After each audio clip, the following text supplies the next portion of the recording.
Judicial commission ने supreme court के 6 जजेस के नामों की मंजूरी दे दी। Chief justice Islamabad high court Aamir Farooq, chief justice Peshawar high court Ishtiaq Ibrahim, supreme court जज तैनात। Chief justice Balochistan high court Hashim Kakar, chief justice Sindh high court Shafi Siddiqui के नाम की मंजूरी दी गई। सिंध हाई कोर्ट के सीनियर तरीन जज justice Salahuddin, Peshawar high court के जस्टिस शकील अहमद भी सुप्रीम कोर्ट के जज मुकर्रर। जस्टिस मियां गुल हसन औरंगजेब को बतौर एक्टिंग जज सुप्रीम कोर्ट तैनात करने की मंजूरी दी गई। कोर्ट से सुप्रीम कोर्ट में जज तैनात करने का मामला मुअख्खर कर दिया गया।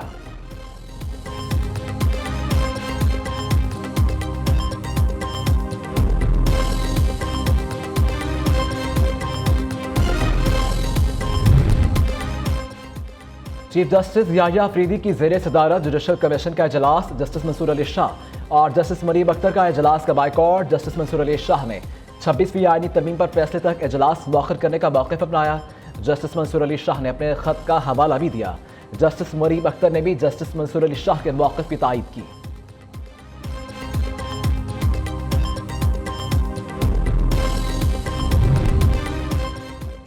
चेयरमैन पीटर बैरिस्टर गौहर और अली जफर ने जुडिशल कमीशन के इजलास का बाइकॉट कर दिया। जब तक 26वीं आईनी तरमीम की दरखास्तों का फैसला नहीं होता तब तक इजलास मुअख्खर होना चाहिए था। जस्टिस मंसूर अली शाह और मरीम अख्तर ने ख़त में कमीशन इजलास मुअख्खर करने का कहा। बैरिस्टर गौहर की सुप्रीम कोर्ट के बाहर media talk. Barrister Ali Zafar ने कहा कि हमें ट्रांसफ़र पर कोई मसला नहीं, इशू सीनियरिटी का है। जब तक सीनियरिटी का फैसला नहीं होता तब तक इजलास मुअख्खर होना चाहिए था।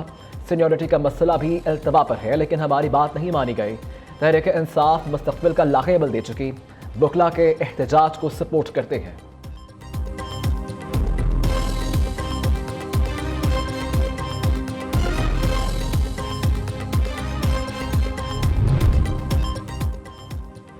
जुडिशल कमीशन इजलास के खिलाफ हड़ताल पर बुकला में धड़ेबंदी, सिर्फ एक ग्रुप सड़कों पर। सुप्रीम कोर्ट बार एसोसिएशन और पाकिस्तान की तमाम बार काउंसिल्स ने मुश्तरका एलामी में हड़ताल को मुस्तरद कर दिया। बुकला की नुमाइंदा तंजीमों के एलामी में कहा गया, कानूनी बरादरी के मुंतखब नुमाइंदे अदलिया की आज़ादी के साथ खड़े हैं। कानूनी बरादरी में कुछ नाम नहाद शर्तपसंद अनासर अपने मज़मून मकासद के लिए इंतशार पैदा करना चाहते हैं।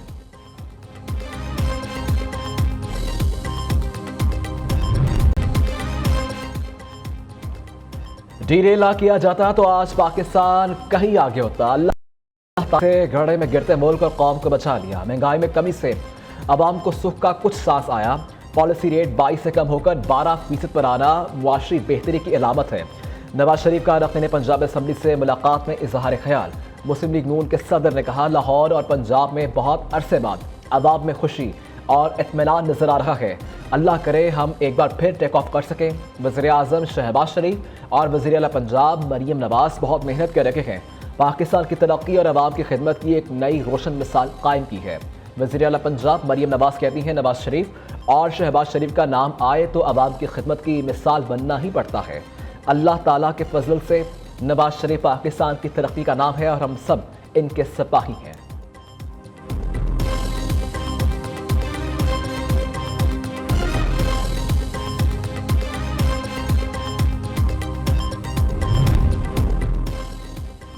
वज़ीर आला पंजाब मरीम नवाज का बड़ा फैसला, तजावुज़ात के खिलाफ मुहिम से मुतासरा छोटे कारोबारों की बहाली का हुक्म। छोटे कारोबार और रेडी की बहाली के लिए इक़दाम का जायज़ा लेने की हिदायत। मरीम नवाज का कहना है कि ट्रैफिक में आसानी के लिए तजावुज़ात का खात्मा नागुज़ीर है, लेकिन आम आदमी को वो बेरोज़गार भी नहीं करेंगे।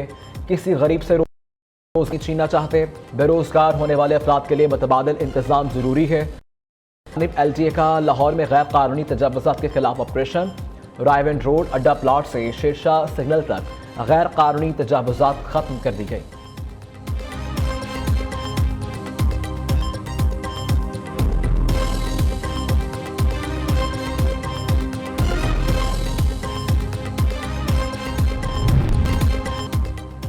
सिंध हाई कोर्ट का पीका एक्ट के खिलाफ दरखास्त पर वफाकी हुकूमत को नोटिस, 2 हफ्ते में जवाब जमा करवाने की हिदायत। अदालत ने दरखास्त गुजार के वकील से इस्तफसार किया, इस कानून में क्या बुराई नजर आती है आपको? अगर कोई गलत खबर चलाता है तो क्या इसे सजा नहीं? अली जफर ने कहा, गलत और सही का फैसला कौन करेगा? बुनियादी सवाल यही है। दूसरी तरफ लाहौर हाई कोर्ट में पीका एक्ट के खिलाफ एक और दरखास्त दायर कर दी गई।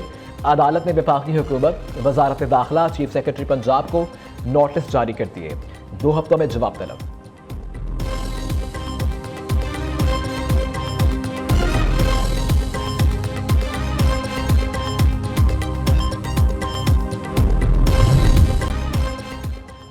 वज़ीर आज़म 2 रोज़ा दौरे पर मुत्तहिदा अरब अमारात रवाना। शहबाज शरीफ को नायब सदर और वज़ीर आज़म शेख मोहम्मद बिन राशिद अल मकतूम ने दौरे की दावत दी। वज़ीर आज़म दुबई में वर्ल्ड गवर्नमेंट समिट में शिरकत और खिताब करेंगे।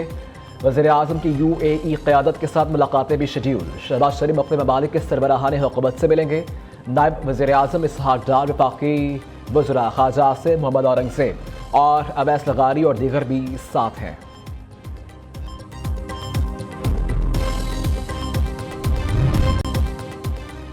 मौलाना फजलुर रहमान की कबायली मसाइल के हल के लिए इस्लामाबाद मार्च की धमकी। फाटा पश्तून कौमी मशावरती जरगे से खिताब में कहा, फाटा इंजमाम का फैसला कबायली अवाम का फैसला नहीं था।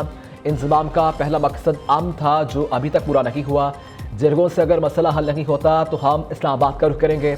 हम पाकिस्तान और आइन के वफादार हैं लेकिन जबरी फैसले नहीं माने। हम सियासत में तशद्दुद के खिलाफ हैं। जिस सूबे के जूद वसाइल हैं वहाँ के अवाम का हक है।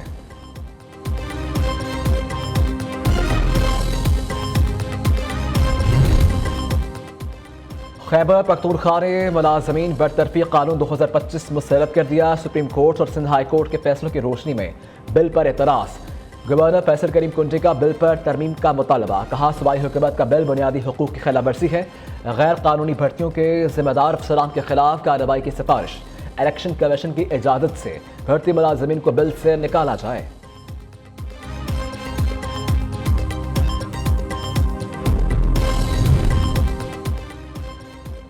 बानी पीटीआई के इल्जामात एहतसाब से बचने की कोशिश है। बानी सियासी अदम इस्तेहकाम को हवा देने की मुहिम चला रहे हैं। सिंध के सीनियर वजीर शर्जील मेमन का बानी पीटीआई के आर्मी चीफ को खत पर रद्द-ए-अमल। कहा, तमाम आईनी तरामीम जमहूरी अमल से गुजरती हैं। मुंतखब जजेस से मुतल्लिक इल्जामात गुमराह कुन हैं। बानी खुद 2018 में इलेक्टोरल इंजीनियरिंग से बरसरे इक़्तिदार आए। उन्होंने अपने दौरे इक़्तिदार में साकिब निसार को इस्तेमाल किया।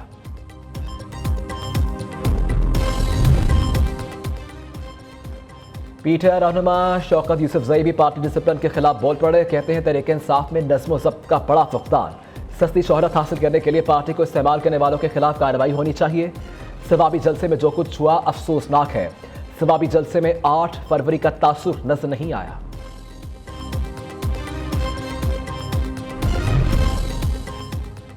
नियो न्यूज़ एक और मेगा स्कैंडल सामने ले आया। एहतसाब कमीशन के साबिक सरबराह सैफुर रहमान की कंपनी साल से डिफॉल्टर निकली। सैफुर रहमान की कंपनी को बरी में पटरियाटा चेयरलिफ्ट के लिए 15 एकड़ अराजी 50 साल की लीज पर सिर्फ 66 पैसे महाना फी मरला पर दी गई।